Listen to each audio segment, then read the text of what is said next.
Bizaga ayolimiz kelardilar, tug'ibdilar, biznes boshlabdilar. Gulnoz opa, kecham qanaqa qabul qilasiz deb kelibdilar. Juda ham xursand bo'lib qabul qildim. Mana ertalabdan ayollar mana shunaqa o'zini ustida ishlasa, o'zi bilan o'zi band bo'lsa, bu ham yaxshi-da, to'g'rimi?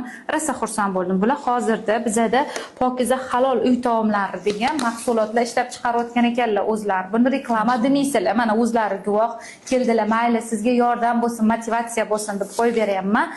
O'zimizning Yashnobod tumanida hamma joyga qatga so'rasanglar dastavka qilib berar ekanlar. Eng zo'ri nima? Bular o'sha mana hozir o'zlari aytayotdilar, menga eng yoqqan taraflari bismillah deb boshlab qilamiz deyaptilar. To'g'ri, hammamiz musulmonmiz, qilamiz, lekin bular anchadan beri taniyman. Mana bu yerda ikkita telefon nomer bor ekan. Ikkita telefon nomer. Birinchisi ayollarga ekan, ikkinchisi erkaklarga ekan. Pastda qoldiramiz, ko'rasizlar.